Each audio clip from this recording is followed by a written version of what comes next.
Doctor, என் வீட்டை விலை பேசியிருக்கேன். சீக்கிரம் பணம் கிடைச்சிடும். வேற யாராவது வெளிநாட்டுல இருந்து ஸ்பெஷலிஸ்ட வர வச்சு பாருங்க டாக்டர். கடைசி நிமிஷத்துல எவ்வளவோ பேர் பொழைச்சிருக்காங்க. அப்படி என் பையனும் பொழைக்கலாம்ல. Please doctor. அதுக்காகத்தாம முயற்சி பண்ணிட்டு இருக்கோம். நீங்க வருத்தப்படாதீங்க, தைரியமா இருங்க.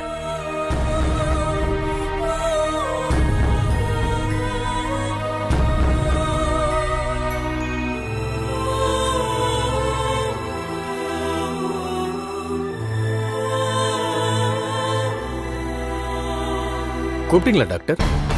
உட்காருங்க, please sit down. Okay doctor. இப்போ அந்த 2 பேஷண்ட்ஸ்ல ஒரு பேஷண்ட் பொழைக்க வாய்ப்பு இருக்கு. எப்படி doctor? Heart transplantation. Doctor, good idea. ஆனா அதுக்கு அவங்க ஒத்துக்குவாங்களா? ஒத்துக்க வைக்கணும். Yes doctor. மிஸ்டர் பிரேமோட ரிலேட்டிவ் வந்திருக்கார்ல, அவரை கொஞ்சம் உள்ள வர சொல்லுங்க. Okay doctor.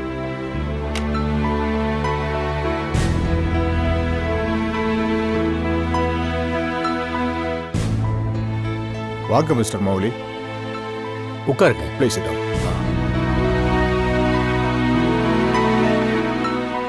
உங்ககிட்ட நான் ஒரு விஷயம் சொல்றேன், அதை கேட்டு நீங்க பதட்டப்படாதீங்க. Actually it's a noble cause. You see, உங்க ஃப்ரெண்டை பொறுத்த வரைக்கும் he is brain dead. ஒன்றும் பண்ண முடியாது. He is almost vegetable. அதே கேஸ் ஒரு பையன் அட்மிட் ஆயிருக்கான். அவனுக்கு heart failure. So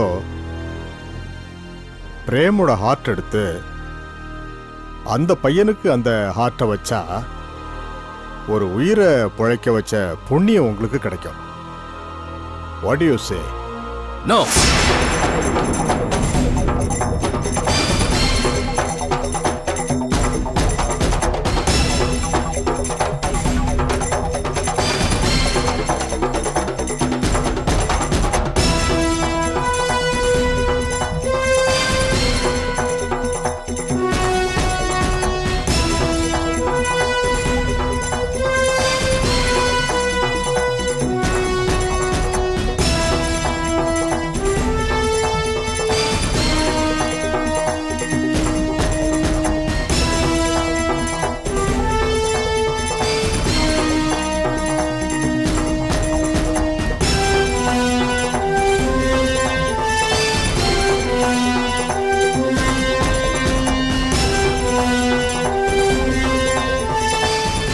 I think he will come with a good decision.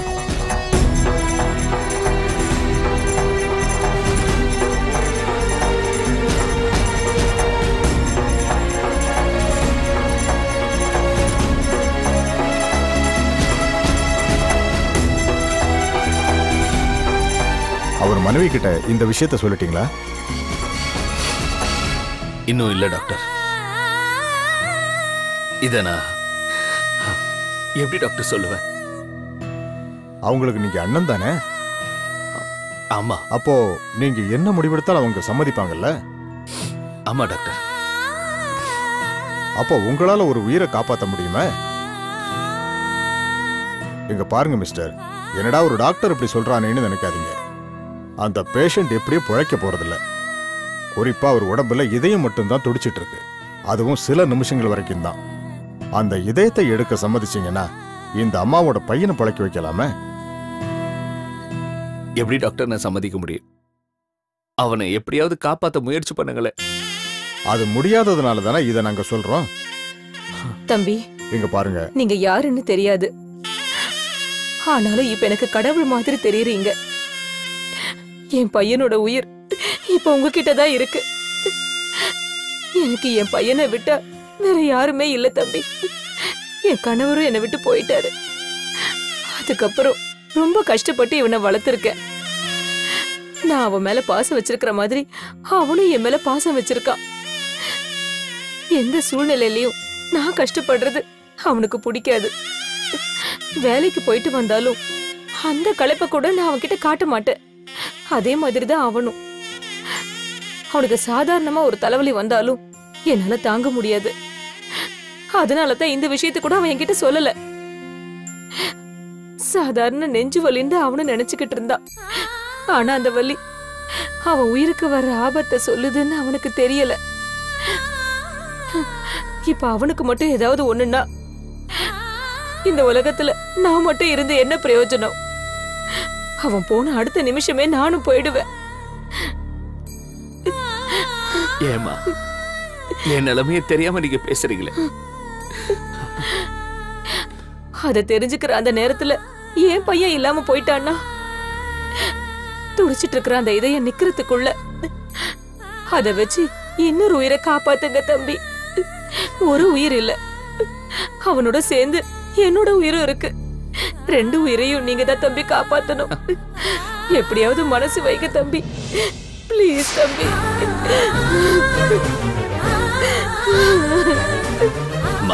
எப்படியாவது ஹெல்ப் பண்ணுங்க தம்பி. காலை பிடிக்காதீங்கம்மா ப்ளீஸ் பா.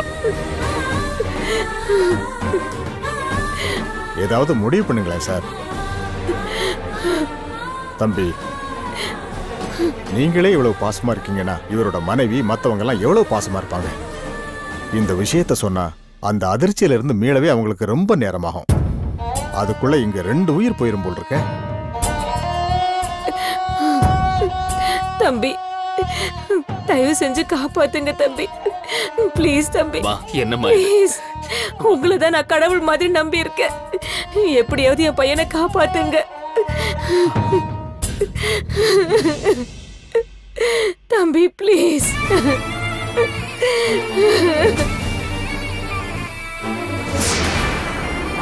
அம்மா,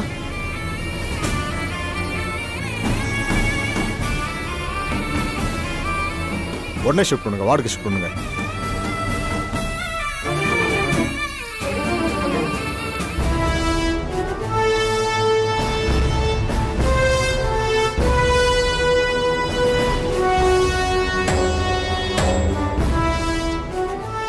கடவுளே, நான் என்ன பண்றது?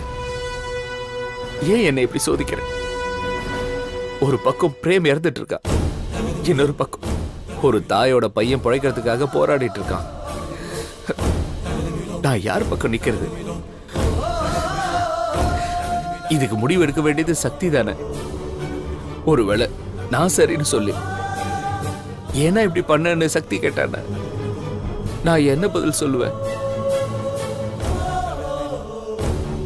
அதே மாதிரி அந்த பையனோட உயிருக்கு ஏதாவது ஆயிடுச்சுன்னா காப்பாற்ற முடியலங்கிற பழிய நான் தானே சுமக்கணும். இப்ப என்ன பண்ண சொல்ற?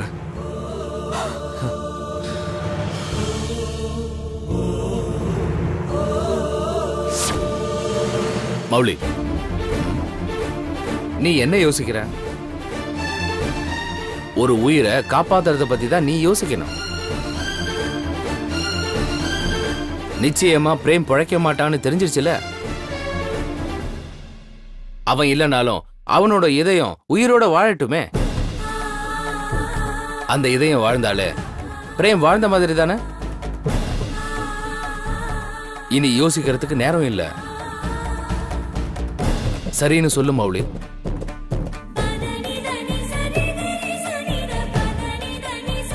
ரொம்ப யோசிக்காத மௌலி, டைம் இல்ல.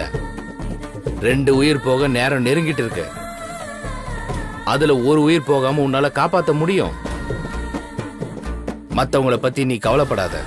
உன் இடத்துல சக்தி இருந்திருந்தா நீ எடுக்கிற முடிவுக்கு சரின்னு சொல்லுவா. நீ எடுக்கிற முடிவு தப்பா இருக்காது மௌலி, நல்ல முடிவா தான் இருக்கும். சீக்கிரமா ஒரு முடிவை எடு. கண்கட்ட பிறகு சூரிய நமஸ்காரம் பண்ற மாதிரி 2 உயிர் போன பின்னாடி நீ அழுது பிரயோஜனம் இல்ல. சீக்கிரமா ஒரு நல்ல முடிவா எடு Mouli.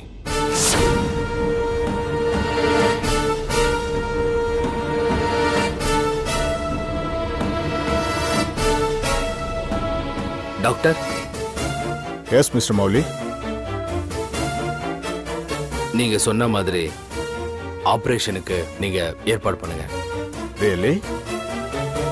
Are you sure? Yes, doctor.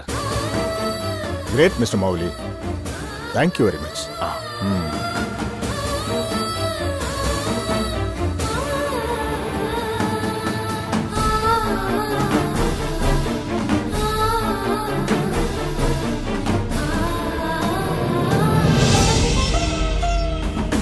சக்தி, அர்ச்சனை தட்டு வாங்கிட்டு வரலையே, மறந்துட்டேமே. வேணா பாட்டி, சாமியை சாதாரணமாவே கும்பிட்டுட்டு போயிடலாம். எல்லாமே அபசகனமா நடக்குது. கடைசியில தாலியும் அறுந்து போயிடுச்சு. அவருக்கு எந்த ஆபத்தும் வந்துடக்கூடாது. அவரை எப்படியாவது நீதான் தாயை காப்பாத்தணும். गाध्यायनाय विद्महे कन्याकुमारी च धीमहि धन्नो दुर्गे प्रचोदयात्। कर्पूरनिराञ्जनं समर्पयामि। सदमानं भवति शतायुत्पुरुषत् सधेन्द्रियायुच्छेवेन्द्रिये प्रतिष्ठति। सर्वाभिष्टसिद्धिरस्तु।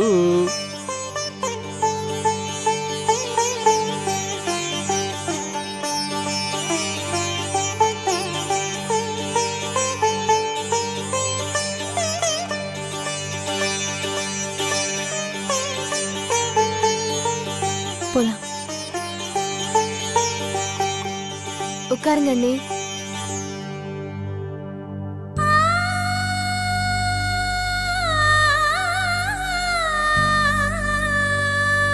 பாட்டி, போன தடவை நானும் அண்ணியும் கோவிலுக்கு வந்திருந்தோம். அப்பா அர்ச்சனைக்காக வாங்கின தேங்காய் அழகி இருந்தது. அதுக்கப்புறமா நான் போய் வேற தேங்காய் வாங்கிட்டு வந்தேன். அந்த எண்ணத்துல தான் அண்ணி வேண்டான்னு சொன்னாங்க. அன்னைக்கு அது நடந்ததுன்னா இன்னைக்கும் அப்படியே நடக்குமா? இதெல்லாம் தேவையில்லாம மனசை போட்டு குழப்பிக்கிற விஷயம் அண்ணி.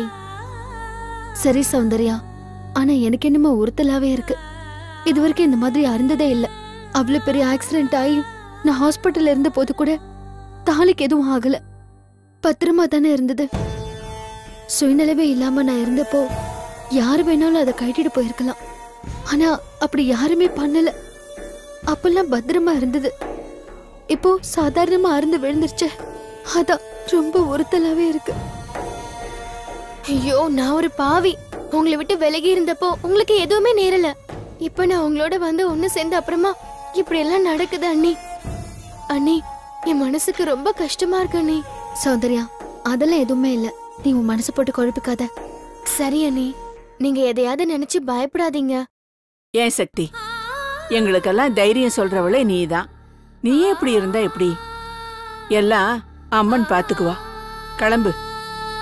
வாங்க.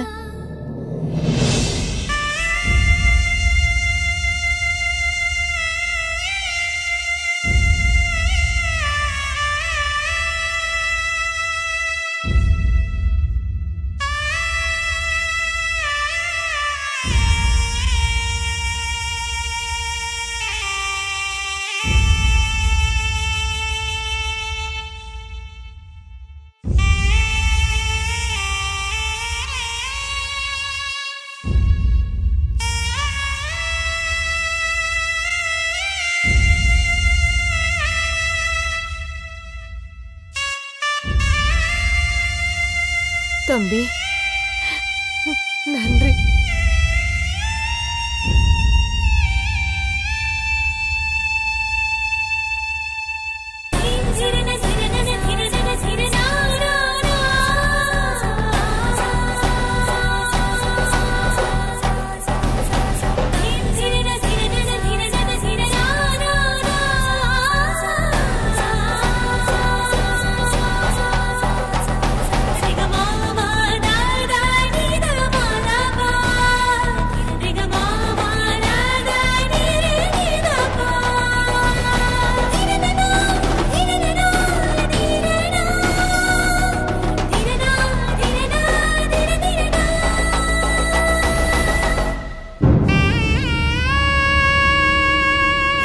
By the way, he's my brother-in-law, Mauli. Hello, sir. நான் ஃபோன்ல உங்ககிட்ட சொன்னேன்ல. Yes.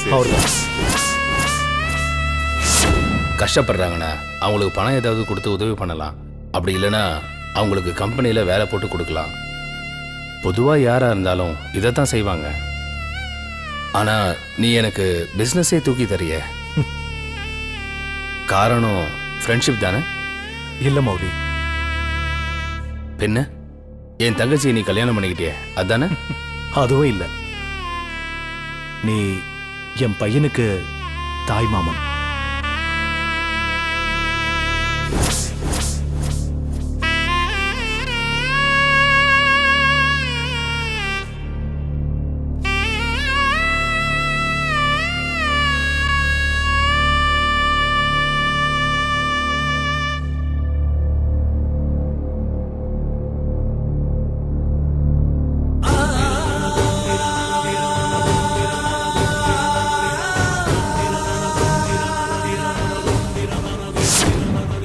நான் பண்ணிட்டு இருக்கிற பிசினஸ் விட பெருசுது. இது முடிஞ்சா ஸ்டேட் என்ன நேஷனல் லெவல்ல உனக்கு பேர் கிடைக்கும். பக்கத்துல இல்லைனாலும் எங்கேயாவது ஒரு இடத்துல இருந்து நான் இதையெல்லாம் பார்த்து ரசிச்சுட்டு இருப்பேன்.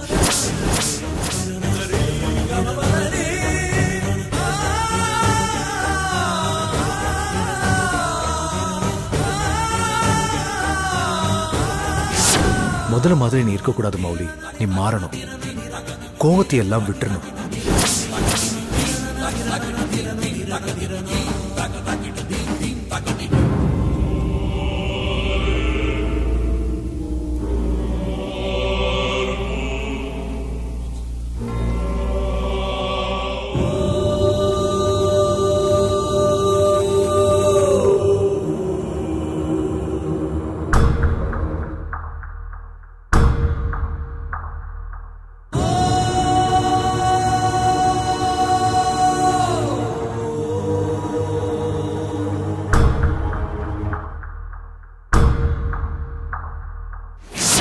Congratulations. Thank you.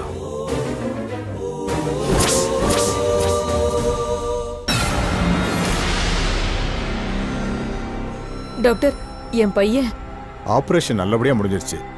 இனிமே உங்க பையனுக்கு எந்த ஆபத்தும் இல்லை. ரொம்ப தேங்க்ஸ் டாக்டர். தேங்க்ஸ் எனக்கு சொல்லாதீங்கம்மா. ஆண்டவனுக்கும் அதோ நிற்கிறாரு அவருக்கும் சொல்லுங்க. அவரால் தான் இது நடந்திருக்கு.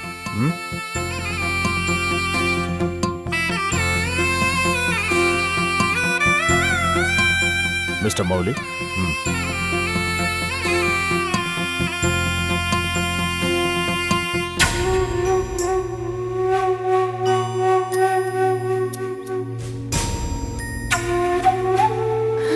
தம்பி, ரொம்ப நன்றி தம்பி. என்னம்மா நீங்க எழுந்துருங்க.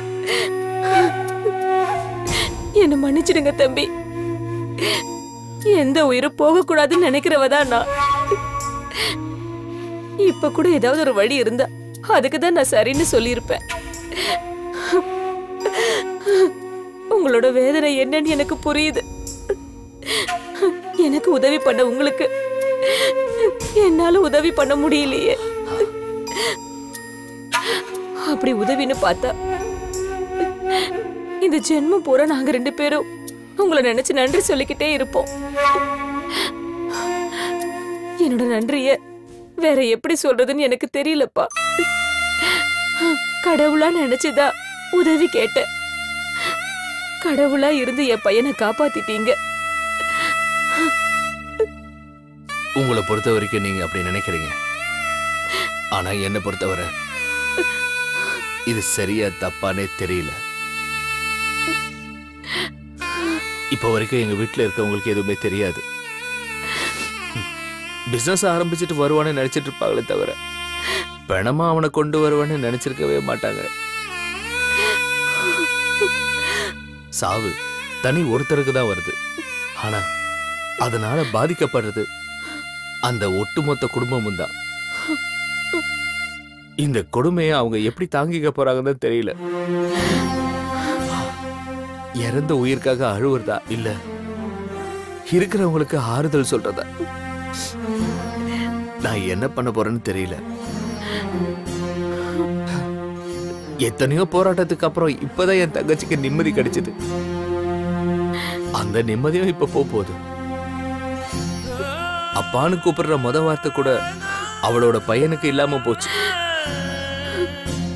இங்க இருந்து நான் எப்படி போவது? அவகிட்ட என்னன்னு சொல்லுவேன்?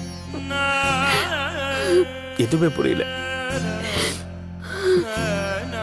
இந்தாங்க சார், இதுல சைன் பண்ணுங்க சார். இந்தாங்க.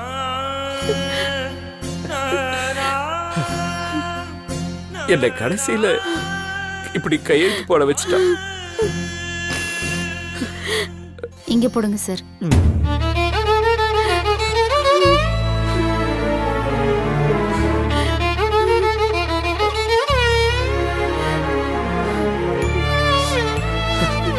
இப்படியான உனக்கு முடிவு வரணும். பொட்டல மாதிரி உன்னை நான் எப்படி எடுத்துட்டு போவேன்? எனக்கு தைரியமே இல்லையே. என்னை உயிரோட கூட்டு வந்தான். இப்ப நான் அவனை பணமா கூட்டிட்டு போறேன்.